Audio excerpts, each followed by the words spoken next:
Bonjour bien-aimés dans le Seigneur. Lisons très rapidement Matthieu 6, 21. Il est écrit, car là où est ton trésor, là aussi sera ton cœur. Amen.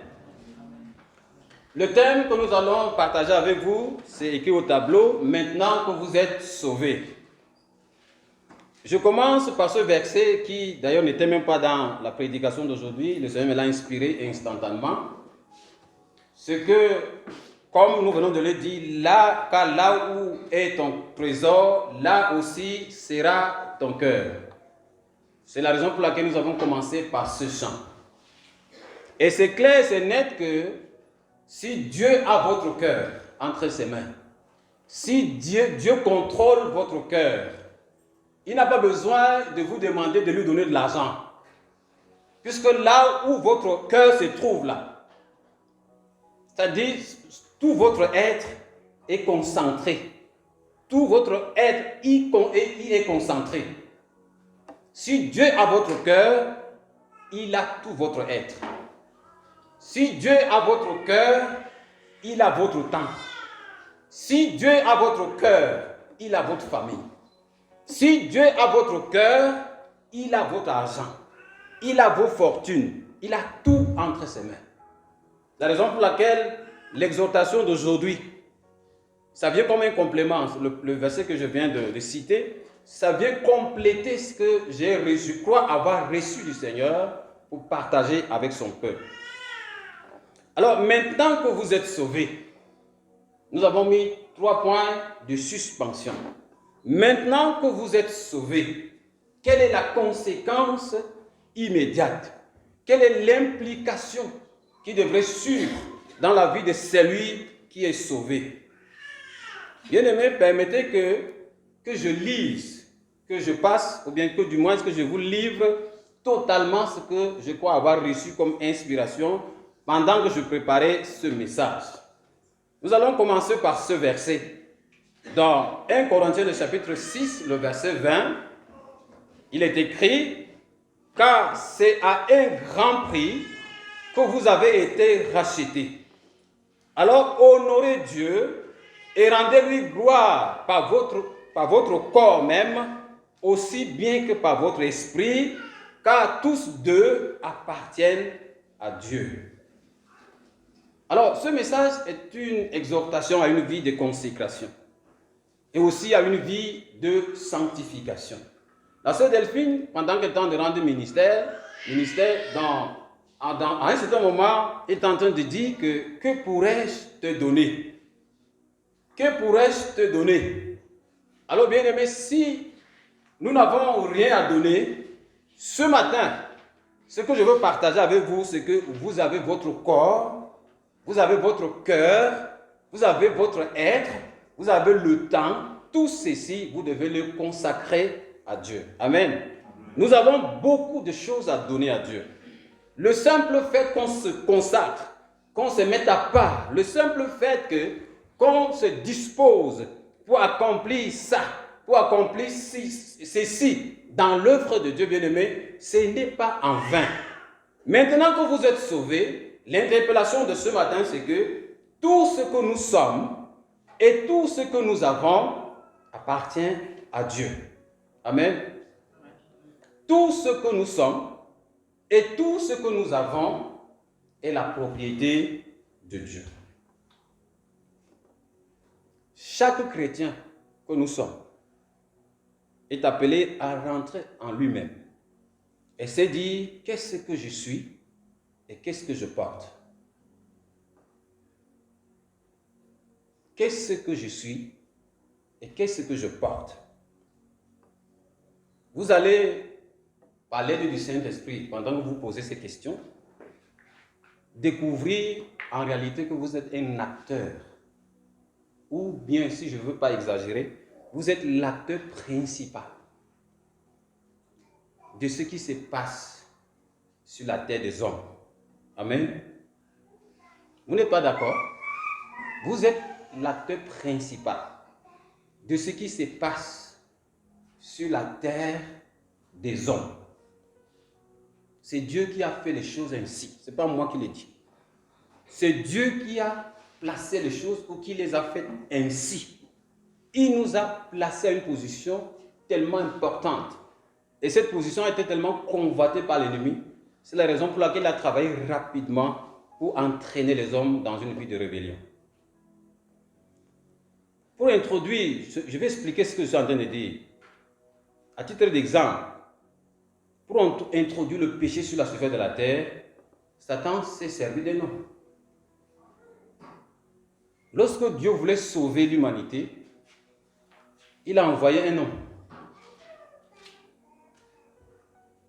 Il a transformé sa parole, qui est devenue chair, qui est Jésus, que nous venons de chanter tout à l'heure.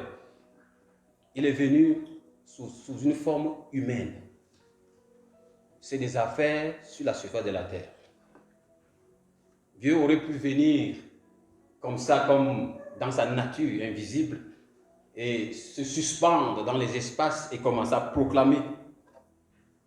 Dieu a tout le moyen pour le faire.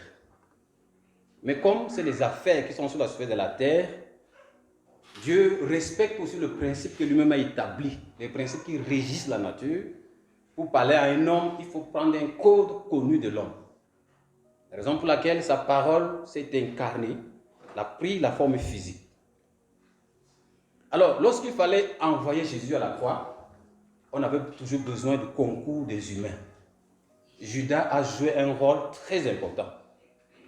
Et même ce qui est autour de Jésus également contribue à ce que Jésus aille à la croix. Les humains sont des acteurs principaux concernant les affaires qui sont sur la surface de la terre. Alors, bien-aimé, si je peux te poser la question ce matin, quel rôle es-tu en train de jouer en ce moment? Tu es un célibataire, tu n'as pas d'excuses. Tu es un homme marié, tu es une femme mariée, personne n'a d'excuses. Quel est le rôle que tu joues à l'instant, que ce soit d'abord dans ta vie, au plan personnel, que ce soit en termes de communauté, en termes de famille, en termes même de nation? Qu'est-ce que tu es en train de porter comme potentiel pour donner du goût à ceux qui sont autour de toi? Retenez cette phrase. Ce que nous sommes et ce que nous avons, c'est la propriété de Dieu. Alors, il est hors de question que ce qui appartient à Dieu, nous puissions l'utiliser à notre guise. Non, non. Nous n'aurons pas d'excuses lorsque Dieu va nous demander de faire des comptes. Alors, qu'est-ce que nous avons de manière pratique? De manière pratique, qu'est-ce que nous avons? Dieu nous a donné un corps. Tout à l'heure, je disais que ce qui se passe sur la surface de la terre, Dieu a besoin toujours des humains. C'est pour ça que Dieu nous a fait un corps. Et sur ce corps, nous avons des pieds, nous avons des bras, nous avons des mains, nous avons la bouche, nous avons des yeux, nous avons un cerveau qui réfléchit, nous avons de l'intelligence. Nous avons aussi, en plus de ce corps que Dieu nous a donné, nous avons aussi le temps. Dieu nous a donné le temps de travailler.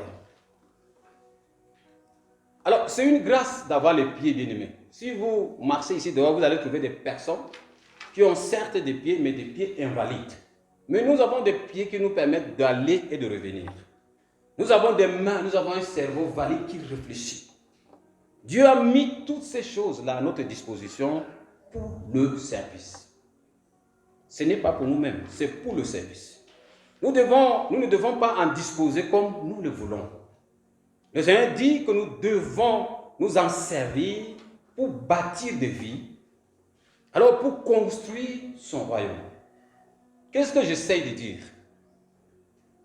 Ta présence sur la surface de la terre, comme nous avons appris avec la prophétie qui nous a été donnée en début d'année, ou bien même les enseignements que nous avons eus pendant la période allant vers la traversée, nous avons appris que chacun de nous occupe une position prophétique. Nous avons dit que le thème c'est « Prépare-toi à la rencontre de ton Dieu ». Cette préparation n'est pas seulement limitée au fait que dans les derniers temps, il y aura ceci, il y a cela. Le pasteur nous a entretenu sur des détails encore un peu plus profonds pour dire que Dieu ne nous jugera pas en fonction de ce qu'il ne nous a pas confié. Il nous jugera en fonction de ce qu'il nous aura confié, les talents qu'il aura mis en nous, les dons qu'il aura impartis en nous, Alors, si nous nous inscrivons dans cette logique et que nous travaillons conformément à ce que Dieu nous demande de faire, c'est sur cette base que nous allons être évalués. Alors, c'est valide encore, ou bien c'est valable encore pour nous maintenant. En début de cette année 2022, l'interpellation du Seigneur, c'est que ce que tu es et ce que je suis, ce que tu as et ce que j'ai, c'est sa propriété. Ta bouche lui appartient. C'est ce que nous sommes en train de dire. Ta bouche, de manière physique, là, lui appartient. Si Dieu gagne ta bouche, en d'autres termes, si Dieu règne sur ta bouche, tout ce qui va sortir de ta bouche, c'est les merveilles de Dieu.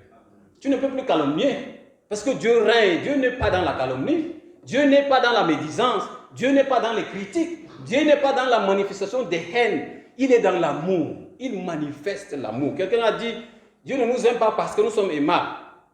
Il nous aime parce que c'est sa nature. Alors, si Dieu est amour et que ce Dieu habite dans ma bouche ne peut que proclamer les merveilles de Dieu. Ma bouche ne peut que proclamer l'amour de Dieu. Ma bouche ne peut plus dire des paroles trompeuses, des paroles de haine. Alors, bien-aimés, c'est important de comprendre ce que nous sommes en train de dire. Ça me permet donc de lire dans Ephésiens chapitre 4, le verset 22, qui dit ceci: refusez de participer aux calomnies.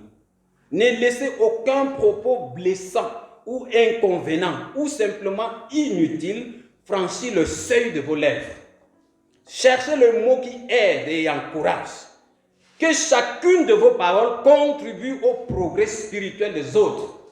Dites à propos, elles pourront être le moyen par lequel Dieu bénira ceux qui vous entendent. Amen. Voilà ce que Dieu veut que nous proclamons par la bouche. Si le règne de Dieu vient dans notre bouche, voilà des choses qui vont sortir de nos lèvres, des choses qui vont abonder sur nos lèvres, bien-aimés. Refuser de dire les paroles insensées, c'est un choix. Vous n'êtes pas obligé de proclamer des paroles insensées. Si vous le faites, c'est que vous avez décidé de le faire. Personne ne vous oblige à dire des calomnies, c'est impossible. Refuser aussi de participer aux calomnies, c'est également un choix. Nous sommes en train de dire que Dieu nous a déjà remplis de son esprit. Il nous a déjà donné les capacités qui nous permettent maintenant de manifester son royaume sur la terre. Alors pendant que Dieu t'accorde ou bien t'associe à son œuvre, alors sers-toi de manière utile. C'est-à-dire de ta bouche, sers-toi de ta bouche de manière utile pour apporter la paix, pour apporter la guérison, pour proclamer la vie de Dieu et non les suggestions des hommes. Nous devons savoir que l'âme de l'homme est un grand laboratoire de fabrication. L'âme de l'homme, à partir émotionnelle, c'est un laboratoire de fabrication de beaucoup de choses. Pour dire ce qu'elle a produit, pour manifester ce que l'âme a produit, elle se sert de la bouche. Elle se sert de la bouche. Lorsque vous êtes en colère, vous grondez. C'est votre âme qui produit la colère. Alors, elle se sert de quoi? De votre bouche pour le dire. Et la langue, la Bible dit, on dit qu'elle est indomptable. Par elle nous bénissons, par elle nous maudissons. Bien-aimés, l'interpellation à une vie de consécration, c'est que nous devons veiller sur ce qui sort de nos bouches. Nous devons veiller sur ce que nous proclamons sur nos vies, sur ce que nous proclamons dans le vécu, dans le vécu, c'est-à-dire le quotidien de tous les jours. Nous devons faire attention. L'ennemi peut se servir des propos insensés pour nous détruire. Tout comme le Saint-Esprit peut saisir de ce que nous disons pour construire. C'est à nous de choisir où il faut s'inscrire. Les paroles que nous confessons portent en elles la capacité de construire et de déconstruire. Je vais circonscrire ce que je suis en train de dire au niveau du couple. Quand je dis que la parole que nous confessons a la capacité de construire ou de déconstruire, je veux que nous l'appliquions au niveau du couple. Vous êtes par exemple une épouse. Et il faut bénir Dieu de la grâce qu'il t'accorde d'être dans un foyer. C'est une grâce. Tout comme c'est aussi une grâce pour les hommes d'avoir des épouses. La Bible dit que celui qui trouve une femme a trouvé le bonheur. Bon, beaucoup pensent que trouver, c'est chercher, et puis bon, voilà, je suis tombé sur une soeur qui me plaît, voilà, on s'est entendu, on se marie. Le sens du trouver ici n'est pas seulement de chercher physiquement. Le sens est beaucoup plus c'est-à-dire c'est le sens de découvrir. Vous découvrez votre épouse. Vous découvrez ce qu'elle est. Elle porte tellement de potentiel en elle. Il y a tellement de choses en elle. Moi, j'ai béni toujours Dieu pour les femmes, toutes les femmes. Parce que Dieu leur a donné une capacité de patience. Elles sont tellement patientes. Contrairement aux hommes. Que Dieu vous bénisse, vous les femmes. Que votre patience augmente davantage. Alors, les humains, nous allons continuer avec nos fardeaux. Je devais dire les hommes. Alors, je disais que dans le foyer, c'est des choses qui, pour ceux qui sont mariés, ils comprennent ce que je suis en train de dire. Alors, Dieu nous a accordé d'avoir des épouses et des époux. Bien-aimés, votre époux, il n'est pas votre ennemi. Votre époux n'est pas votre adversaire. Vous n'êtes pas sur un espace de compétition avec lui, encore moins sur un espace de combat. Vous êtes tous des ouvriers et des partenaires dans la mission que Dieu vous a confiée. Alors, un détail que le Seigneur m'a enseigné, c'est que nous sommes tous des chantiers. Les humains, c'est-à-dire les hommes comme les femmes, nous sommes des chantiers. Nous sommes encore en cours. Nous ne sommes pas encore parfaits. Nous sommes en train d'aller vers la perfection. Alors, sur ce chemin-là, je veux beaucoup plus m'adresser aux épouses. Celles à qui Dieu a accordé beaucoup de grâce, de patience. Je veux m'adresser à vous. Faites attention au matériel que vous utilisez ou bien au matériel que vous utilisez pendant que votre époux est encore en cours de construction. Je crois que vous comprenez bien ce que j'ai envie de dire. Mesdames, vos époux sont des chantiers de Dieu. La construction est encore en cours. Alors faites attention à ce que vous mettez comme matériel et matériaux. Les hommes vos maris peuvent mal placer le pied lorsqu'ils font les choses. Par exemple, ils peuvent mal dire ce qu'ils pensent. Ils peuvent ne pas bien planifier les choses ou bien les activités. Ne vous découragez pas. C'est la preuve que la construction est loin d'être achevée. Demandez à Dieu des conseils. N'agissez pas comme Ève qui a pris le devant. Et nous en voyons les conséquences aujourd'hui. Je n'exclus pas les hommes et je ne les dédouane non plus. Ils savent ce qu'ils doivent faire vis-à-vis de leurs épouses. Amen. Ne murmurez pas contre vos époux, les femmes. Priez pour eux. Les suggestions des hommes ne sont pas suffisamment puissantes pour guérir une âme. Votre époux a une âme. Les suggestions que vous apportez en tant qu'époux, c'est-à-dire d'après votre bon sens, ne sont pas suffisamment pour guérir son âme. Elle ne donne pas la vie. Il n'y a que la parole de Dieu qui porte la vie. Alors si vous décidez de dépendre de Dieu en cherchant sa volonté pour votre époux, les directives que vous aurez sont plus importantes que vos résolutions personnelles. La parole de Dieu est infaillible puisqu'elle est esprit et vie. J'ai fini avec les épouses, avec les femmes. Je continue avec la prédication. La bouche nous a été donnée pour appeler le règne de Dieu sur la terre par la proclamation de l'évangile. Amen. Paul a dit, je n'ai point honte de l'évangile. C'est une puissance de Dieu pour le salut de quiconque croit, le juif premièrement, puis le grec. L'évangile seul a la capacité de transformer les vies et non les résolutions des hommes. Seul l'évangile, la proclamation de la parole de Dieu, seule cette parole a la capacité de transformer ton caractère, de transformer ta façon de faire, de transformer ta façon de réagir. Alors bien aimé, la bouche que Dieu nous a donnée, c'est de proclamer cet évangile. Dans nos familles, dans nos vies personnelles, dans notre environnement, partout où Dieu nous a établis, nous avons besoin de la proclamer. Amen. Nous n'avons pas raison de quitter, ou du moins de nous soustraire à cette recommandation. Laissons Dieu, obéissons. Nous avons dit, c'est une vie de consécration et une vie de sanctification. Maintenant que vous êtes sauvés, Dieu vous appelle à continuer l'œuvre qu'il lui a commencée. Puisqu'il a dit, il est avantageux pour vous que je m'en aille. Pourquoi est-ce qu'il devrait partir? C'est pour que l'Esprit vienne. Et l'Esprit vient, c'est pour continuer l'œuvre. Il ne vient pas s'asseoir, il vient pour continuer l'œuvre. Dieu nous attend sur le sentier de l'intercession. C'est toujours la bouche. Toujours la bouche. La bouche, là, elle a beaucoup de responsabilités. Dieu nous attend sur le sentier de l'intercession et non sur les traces de commérage. Encore moins des calomnies. La Bible dit la prière fervente du juste est d'une grande efficacité. Nous voyons le cas d'Élie. Élie était seul contre tout un régime. Le régime s'est détourné de Dieu. Nous savons, c'est Akab, non? Avec le peuple d'Israël. Ils sont allés après d'autres dieux.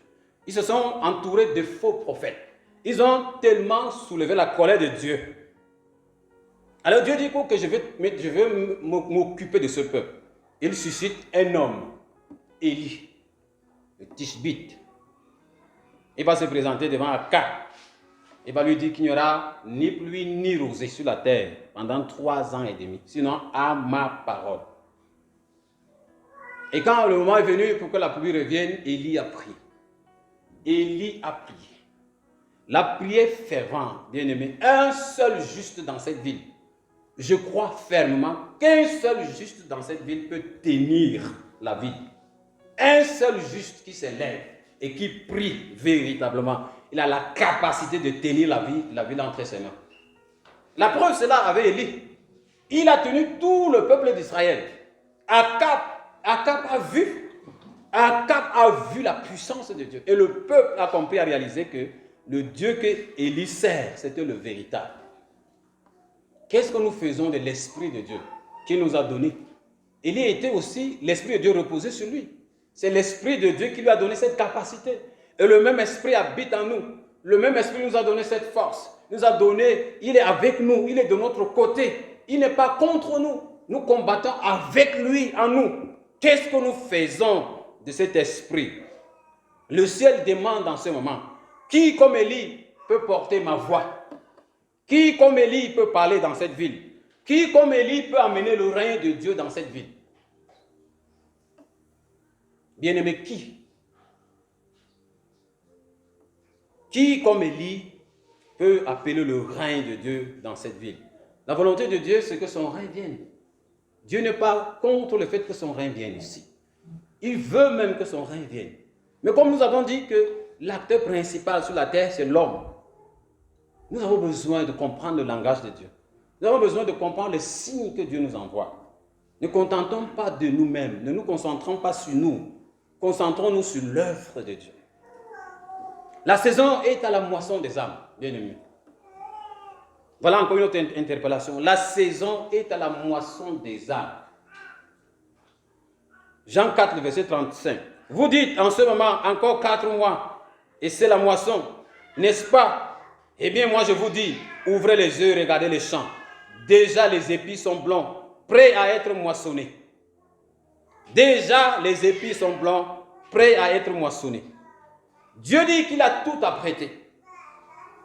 Il a tout apprêté pour que son peuple passe à la moisson. Il a tout planifié devant nous. Il n'y a plus de raison à tarder. Les âmes n'attendent que les moissonneurs. Personne n'a de raison à se soustraire à cette recommandation bien-aimée. Elle nous incombe à nous tous. Ce n'est pas l'œuvre, ce n'est pas l'affaire du pasteur. Ce n'est pas l'affaire des anciens. Ce n'est pas l'affaire d'une catégorie de personnes. Nous tous, nous sommes appelés à moissonner, à parler de Christ autour de nous, à parler de Christ dans nos lieux de travail, à proclamer l'évangile. Amen. En plus du corps que Dieu nous donne, Dieu nous a aussi donné le temps. Comment gérons-nous le temps? Le temps que Dieu nous a donné, 24 heures pour tout le monde, riche comme pauvre, chômeur comme travailleur, tout le monde a 24 heures en journée. Nous ne pouvons pas nous présenter devant Dieu pour dire que non, moi je n'avais pas assez du temps pour faire ceci, pour faire cela. Dieu nous donne 24 heures. À nous tous, nous qui sommes ici, Dieu nous a donné 24 heures chacun. Ecclésiaste 3, verset 1 dit ceci, il y a un temps pour tout. Un temps pour toutes choses sous les cieux. Il y a eu un temps où vous êtes né, il y a un temps où vous avez grandi, il y a un temps où vous êtes en train d'exercer quelque chose. Il y a un temps viendra où nous allons mourir. Le temps que Dieu nous donne ne devrait pas servir aux hommes de moyens pour courir derrière les biens de ce monde, qui d'ailleurs n'ont aucune capacité à les défendre devant Dieu. Je suis en train de dire que le temps que Dieu nous donne, ce n'est pas pour nous permettre de courir derrière les biens de ce monde. Puisque ces biens ne vont jamais nous défendre devant Dieu. Lorsque nous allons nous présenter à lui, c'est ce que Dieu nous aura demandé de faire que Dieu va évaluer. Il ne verra pas si vous êtes venu avec les mains remplies d'argent ou pas. Il va vous demander combien de personnes est-ce que vous avez conduit à Christ. Par la prière, comment est-ce que vous avez influencé. Par la louange, comment est-ce que vous avez influencé. Par la proclamation de l'évangile, comment est-ce que vous avez influencé le monde. Comment est-ce que vous avez été la lumière. Comment est-ce que vous avez été le sel. Bien-aimé, par ton conseil, ta générosité, ton soutien, ton assistance, tu peux donner du goût à quelqu'un qui est sur le point de craquer. Nous le savons tous, non? Par ta générosité, par ton conseil, par ton soutien et ton assistance, tu peux donner du goût à quelqu'un qui est sur le point d'abandonner, de tout laisser. Bien-aimés, soyons sensibles. Soyons sensibles. Soyons sensibles au Saint-Esprit. Un jour, je me suis rendu quelque part. Je me suis rendu dans une famille. Pendant que j'étais là, j'ai juste fait une observation. Et je me suis rendu compte qu'il y avait un besoin criard, un besoin de pain quotidien. Le père de famille ne m'a pas abordé, je ne lui ai rien dit, mais j'ai cru lire dans mon esprit qu'il y avait besoin ici des provisions. Je suis allé au marché. Tout l'argent que j'avais sur moi, j'ai vidé ça. Je suis allé faire les achats, je suis venu déposer. Et c'était vraiment c'était le besoin de cette famille. Le père là va témoigner ça après, longtemps après, pour dire que vraiment, ça a été une réponse à son besoin. Imaginez si j'avais étouffé cette voix et que je me suis dit que non, c'est juste mes pensées. Comment est-ce qu'il peut avoir besoin du riz à la maison? Comment est-ce que le riz manque dans cette famille? Je serais passé à côté d'une bonne œuvre. Dieu parle comme ça dans notre esprit chaque jour. Il parle à nous chaque jour. Chaque jour, il parle. Avant-hier, je suis rentré du travail, je disais à mon épouse que Dieu, là, il s'intéresse vraiment aux choses les plus même banales de nos vies. Puisque moi, je mange beaucoup le bitacola. Parce que ça m'aide à calmer mon estomac. Alors, j'ai fouillé le bitacola dans toute la ville. Je n'ai pas eu.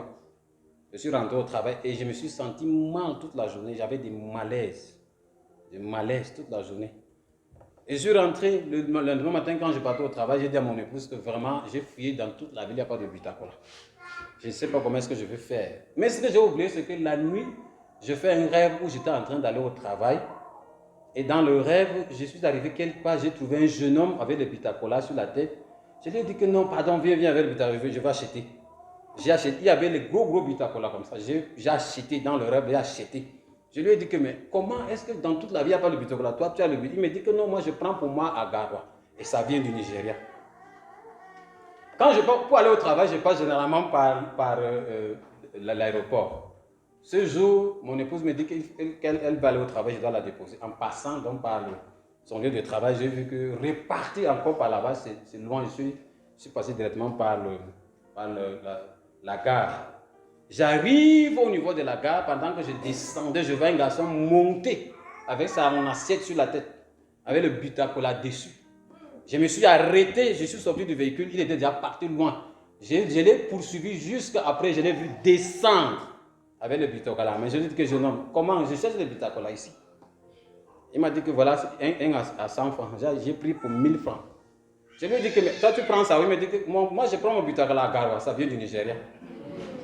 Donc, vous voyez que Dieu est tellement fidèle. Il fait tellement de choses, on a l'impression que c'est banal. Alors que, parce que Dieu sait que j'ai besoin de ça. Ça m'aide dans ma santé. Alors, il sait que quand je n'ai pas ça, je serai en difficulté. Je ne vais pas bien travailler et je ne vais même pas bien prier. Je veux rentrer me étant fâché parce que je sens un malaise. Vous voyez que ça a un impact sur la famille. Alors, bien aimé, Dieu là, j'ai comme l'impression que c'est nous qui ne le comprenons pas.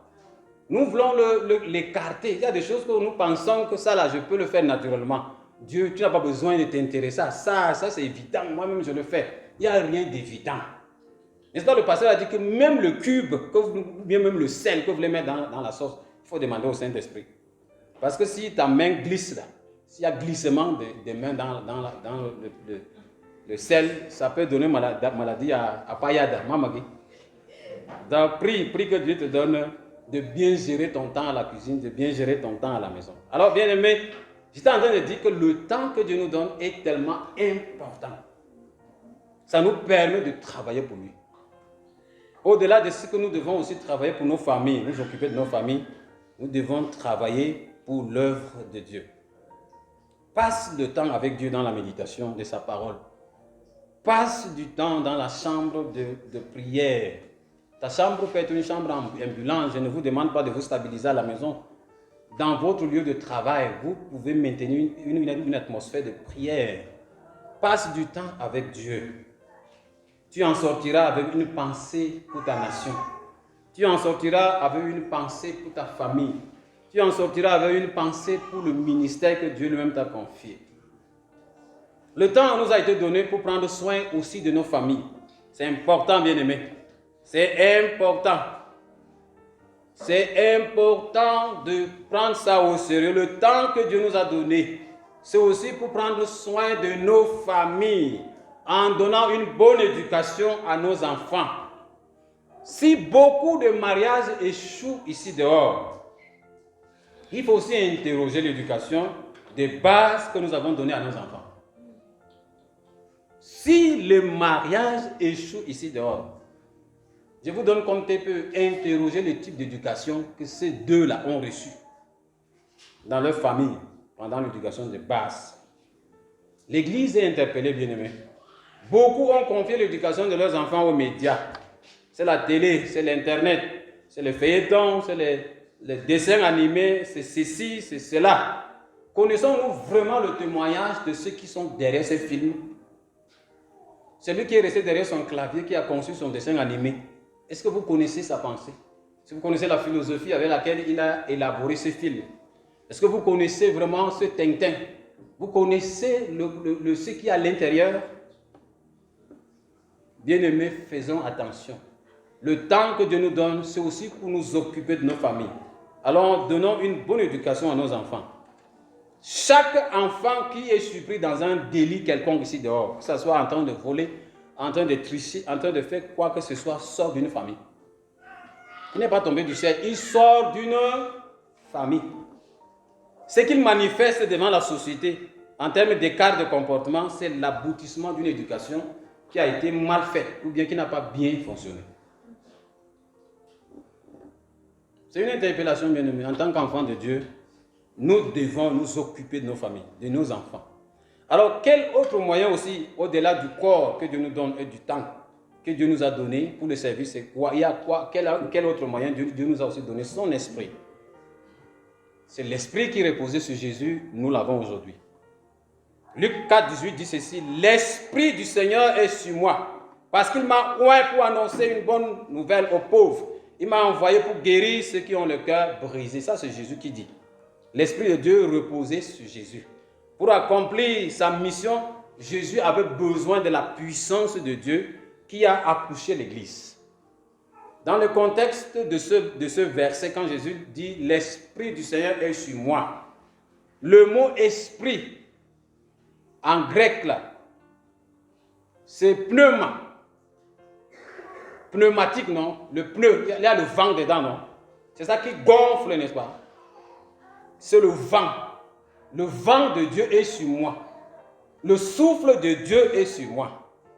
D'autres traductions ont dit que la puissance de Dieu est sur moi. D'autres personnes disent que l'Esprit de Dieu est sur moi. Jésus va aussi révéler ça à Nicodème. Quand il lui parlait de la nouvelle naissance, qu'est-ce qu'il lui disait? Le vent souffle. Tu ne sais pas d'où est-ce qu'il va. C'est ainsi que celui qui est né de nouveau, je suis en train de paraphraser. C'est la même chose pour quelqu'un qui est né de nouveau. Quand vous êtes né de nouveau, en réalité, c'est l'Esprit de Dieu qui vous transporte.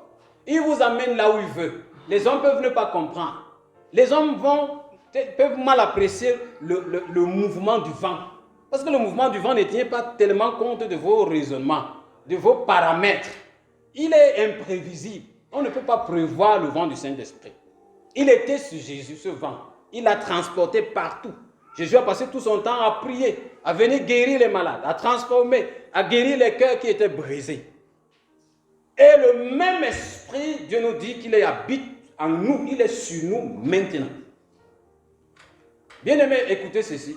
Jésus était seul contre tout le royaume des ténèbres. Il était seul contre tout le royaume des ténèbres. Vous allez dire que Dieu était avec lui. C'est vrai, mais il était sur la terre. Physiquement, comme ça, il était seul. Contre tout le royaume des ténèbres. Des milliards de démons qui s'acharnaient contre Jésus. Et puisque l'Esprit de Dieu habitait, ou du moins reposait sur lui, Jésus a vaincu l'ennemi avec tout son royaume. Il a renversé Satan avec tout son royaume. Alors nous avons aujourd'hui chacun, nous sommes plus de 20. Ça veut dire que nous sommes plus de 20 Jésus ici. Je ne dis pas que nous sommes Jésus. Je dis que nous sommes plus de 20. Pourquoi? Parce que Jésus dit que l'Esprit viendra. Lorsqu'il sera venu, voici ce qu'il va faire. Il va vous conduire. Et il est en nous. Chacun qui a reçu Christ a reçu l'Esprit de Dieu. Et nous sommes plus de 20. Nous sommes plus de 20 Jésus. Nous devons manifester le règne de Christ. C'est inadmissible que nous soyons plus de 20 et que nous soyons si ordinaires. Alors que Jésus était seul. Lui seul. Mais il a réglé le compte de l'ennemi. Amen. Cet esprit est déjà répandu sur toute chair. Vous n'avez pas eu un peu. Le jour de la Pentecôte, l'esprit a été répandu. Ce que vous avez reçu là, ce n'est pas un pied. Ce n'est pas seulement la tête. Vous avez reçu entièrement l'esprit. Alors, celui qui a ressuscité Jésus, celui qui a ressuscité Jésus est avec vous, il vous donne la même capacité de pouvoir régner. Alors, aussi longtemps, je veux conclure, aussi longtemps que Christ est assis sur le trône et que Satan ne peut pas l'atteindre, puisque la Bible dit que nous sommes en Jésus. C'est ça, non? Nous sommes assis avec lui au ciel. Aussi longtemps que Christ est assis sur le trône et que Satan ne peut pas l'atteindre, Satan ne peut pas le renverser, c'est d'abord même inadmissible. Et aussi longtemps que Satan a été renversé et qu'il n'a plus le droit de se relever. Parce que Jésus a dit, je voyais Satan tomber du ciel comme un éclair. Alors, cela est valable pour toute personne qui a reçu Christ dans sa vie. Cela est valable pour toi. Aussi vrai que Christ ne peut pas être renversé par Satan, Satan ne peut non plus renverser ce que tu es.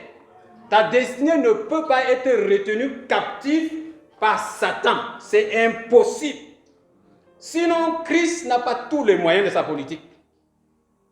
Puisqu'il habite en moi par son esprit. Et c'est cet esprit qu'il a réveillé d'entre les morts. Cet esprit a réveillé ma destinée. Il a ramené ma destinée à la vie. Il a ramené tout ce qui était mort à la vie.